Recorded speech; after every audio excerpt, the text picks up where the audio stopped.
കണ്ടുപഠിക്കണം ഇന്ത്യയിലെ രാഷ്ട്രീയക്കാർ ജോൺ ബ്രിട്ടാസ് എന്ന മുൻ മാധ്യമ പ്രവർത്തകനെ കൃത്യമായ രീതിയിൽ പഠിച്ചു തുടങ്ങണമെന്നുള്ളതാണ്.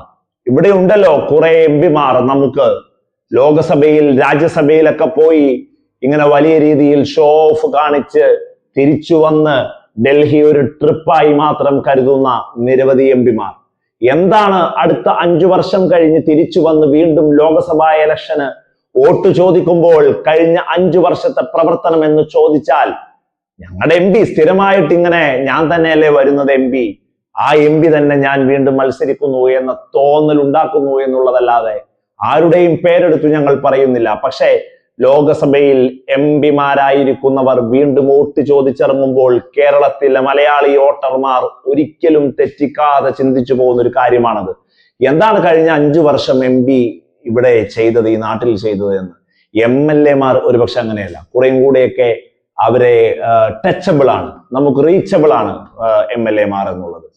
അവർക്ക് ഇത്തരക്കാരായ എം പിമാർക്ക് പേരുദോഷമായി മാറുകയാണ് ജോൺ ബ്രിട്ടാസ്. കൃത്യമായി ദില്ലി പോലീസിനോട് യൂണിഫോം ഇട്ട് വരാതെ ഒരു കാരണവശാലും വലിയ ഉത്തരവാദിത്തപ്പെട്ട ഒരു പാർട്ടി ഓഫീസിലേക്ക് നിങ്ങൾ വരുമ്പോൾ എങ്ങനെ നിങ്ങൾക്ക് അതിന് സാധിക്കുന്നു എന്ന് തട്ടിക്കയറാൻ ശ്രമിക്കുന്ന ദില്ലി പോലീസിലെ വനിതാ ഉദ്യോഗസ്ഥരെ അടക്കം കൃത്യമായി നിയമം പറഞ്ഞ് ജോൺ ബ്രിട്ടാസ് തിരികെ അയച്ചു എന്നുള്ളതാണ്.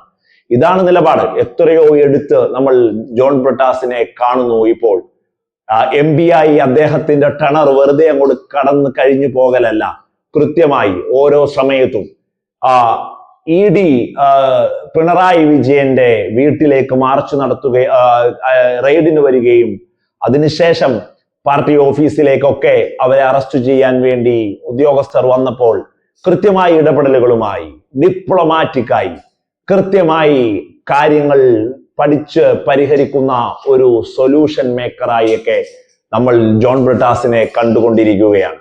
ഇപ്പോൾ CJP-യുമായി ബന്ധപ്പെട്ട ദില്ലിയിലെ വിദ്യാർത്ഥി സമരത്തിൽ ഇടകഴലിന്റെ വലിയ പ്രവർത്തനങ്ങൾ നമ്മൾ കണ്ടു ജോൺ ബ്രിട്ടാസിൽ നിന്നും. അവസാനം ജോൺ ബ്രിട്ടാസ് ആ സ്റ്റേജിൽ നിന്നുകൊണ്ട് അഭിജിത്ത് ദീപ്കയുമായി വേദി പങ്കിടുന്നതടക്കമുള്ള ചിത്രങ്ങളെ ഓർത്തെടുത്തു പോവുകയാണ്.